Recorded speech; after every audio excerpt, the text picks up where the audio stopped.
یونس خیلی محزون شد و قهرش آمد و سوی خداوند دعا کرد و گفت: ای خداوند، آیا سخن من همین نبود وقتی که هنوز در دیار خود بودم؟ برای همین هم به گریختن به ترشیش شتاب کردم، زیرا می دانستم که تو خدای بخشنده و رحیم، صابر و پر از احسان هستی و از آفت پشیمان می شوی. و اکنون ای خداوند، جان مرا از من بگیر، زیرا که مردنم از زیستنم بهتر است.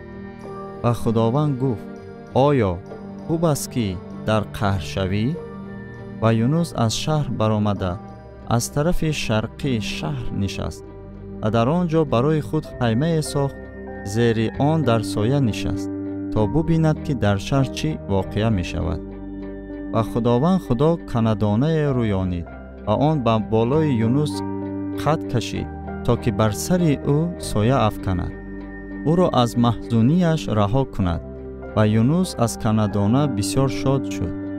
و فردای آن هنگام طلوع شفق صبح خدا به کرم فرمود که کندانه را زند و آن خشک شد. وقتی که آفتاب برآمد، خدا باد شرقی تفسان وزانید و آفتاب سر یونس را زد و او بحال شد و به خود مرگ طلبیده گفت: مردنم از زیستنم بهتر است.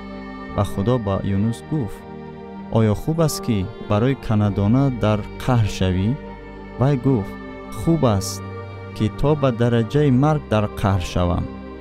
آنگاه خداوند گفت: تو کندانه را دریغ می داری که برای آن مهنت نکرده ای و آن را نرویانده ای که آن در یک شب پیدا شد و در یک شب نابود شد. و آیا من نینوه را، این شهر بزرگ را دریغ ندارم که در آن بیشتر از 12 بیور آدمانی که دست راست و چپ خود را نمی توانند فرق کنند و حیوانات بسیاری نیز هستند؟